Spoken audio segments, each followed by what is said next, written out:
নবী বলছেন আল্লাহ আমার উম্মত যদি জাহান্নামে থাকে আমি কিন্তু জান্নাতে যাব না।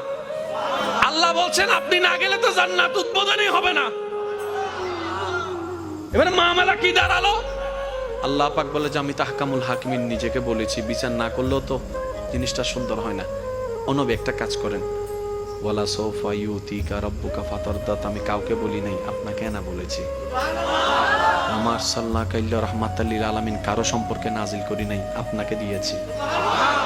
ওয়ালাল আখিরাতু খায়রুল লাকা মিনাল উলা, কাউকে বলি নাই, আপনাকে বলেছি।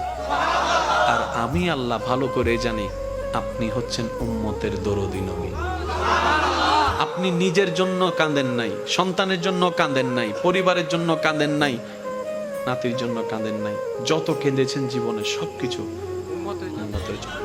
এমনকি হাসরের ময়দানে যখন সর্বপ্রথম আমাদের নবীকে আল্লাহর হুকুমে তোলা হবে, আমাদের নবী উঠেই জিব্রাইল আলাইহিস সালামকে প্রথম প্রশ্ন করবে, ও আমার ভাই জিব্রাইল, আমার উম্মতগুলা কোথায়?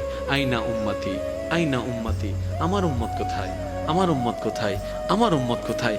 আমি উঠার আগেই নাকি আমার উম্মতকে জাহান্নামে দিয়ে দিয়েছো নাকি? কোনো আমার উম্মত কোনো জাহান্নামে চলে গেছে নাকি? জিব্রাইল বলবে, ইয়া রাসূলুল্লাহ, প্রথমেই আপনাকে তোলা হয়েছে, এখন আর কাউকে তোলা হয় নাই, প্রথমেই আপনি উঠেছেন। আমার নবী বলবে আমার উম্মতগুলা কোথায়? জিব্রাইল বলবে, ইয়া রাসূলুল্লাহ, এখনো তারা উঠে নাই, উঠবে একটু পরে।